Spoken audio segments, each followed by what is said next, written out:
The Road to El Dorado is directed by Don Paul Eric, Bilbo Bergeron, and Jeffrey Katzenberg. The story is about two swindlers who get their hands on a map to the fabled city of gold, El Dorado, while pulling off some sort of scam.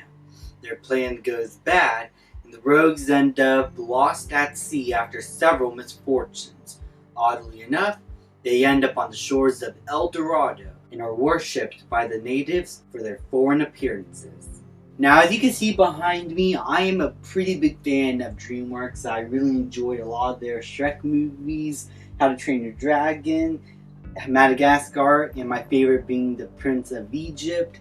So I was really looking forward to watch one of their movies I never really watched before.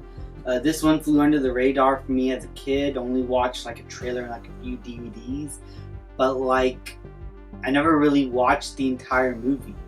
Only saw like bits and pieces here and there, and heard good things about it too. Watching it for the first time a few days ago, I have to say, this was a really good movie.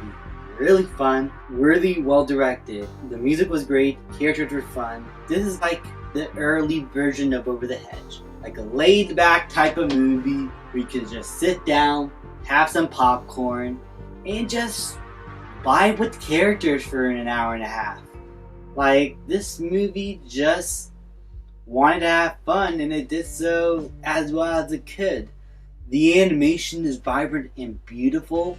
I love the look and design of El Dorado, which is a fictional place, but it still in many ways feels tangible, and the people there and the artifacts, it all felt so lived in animation, and you really feel like all these side characters and people in the background feel real.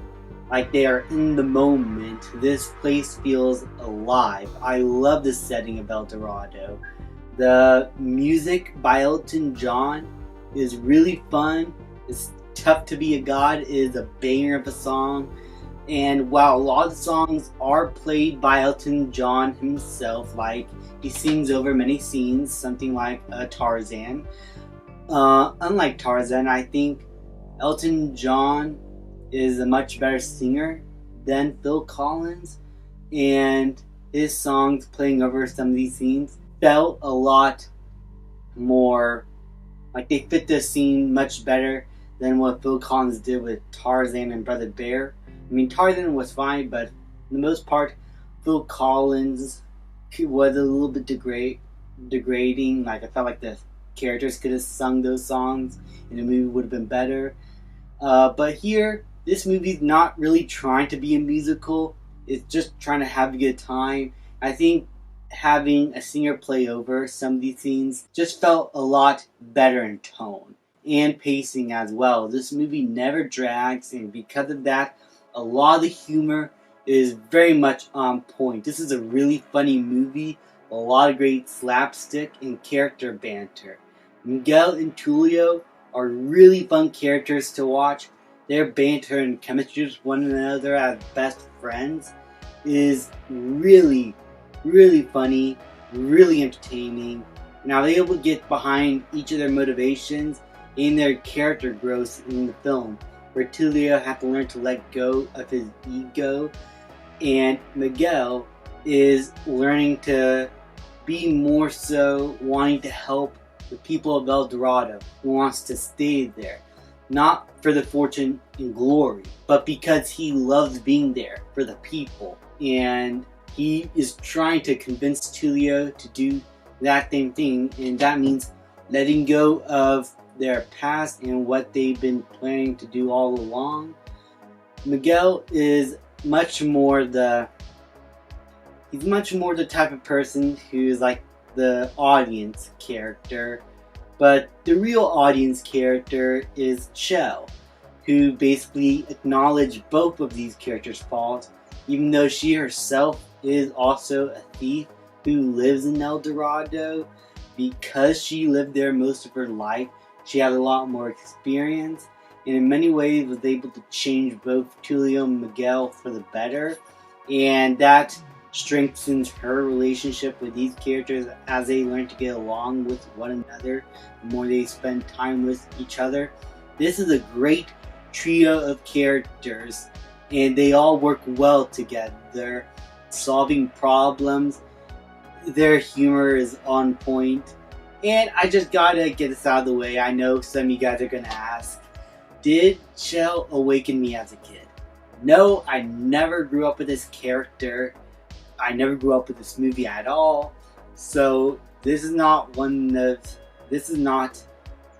those characters for me that most young boys probably have that one character in a movie where they have like a big crush on. Nah, it was not Shell for me. And I know some of you guys are screaming and taking your pitchforks and are probably in front of my house right now. I see you out there. But yeah, just to get that out of the way, you guys are asking, nah. But she is a really fun character, and I love her banter and chemistry with Miguel and Tulio. They all work well together. The problems I do have with the film are mostly the villain. Never really left that much of an impression, though he does serve the story. Just that there were also a bunch of other villains that are after our characters, but they don't get as much screen time, and so I didn't really feel their presence. I felt like they could have been lost either way, especially by the end of the film. It shows that they would have been lost without another character coming to their aid, which is another villain. And so, yeah, they never really felt as villainous as they should be. And the main villain himself, that is one of the chiefs in El Dorado, pretty standard, really doesn't have that much in terms of characterization, so I never really cared for him. But he does serve as a wedge and good conflict for the characters, but as a character, he is pretty uninteresting. And because of that, sometimes the pacing is very off, and sometimes the humor is not always a hit. 90% of the time it is. This is a really funny movie, but there's a good 10% where the humor doesn't really work for me. I felt like it just made the ending, while still satisfying in terms of how it concludes the characters of Miguel, Tulio, and Shell. I think it could have done a little bit more in terms of concluding the overall story, but the themes of learning to let go of your ego, trying to help those who are in need more so than you are, trying to do the right thing, I think all those messages were done very well. I felt like they just should have had a much better conclusion to those messages implemented in the film. But this is still a really fun movie with great music, great characters, beautiful animation. And you can still lay back and have a fun time. And yeah, this is just a really fun movie to watch, and I'm happy I did. I'm gonna give The Road to El Dorado a B+. Thank you guys so much for watching. Please leave a like, subscribe, comment, and I will see you guys next time.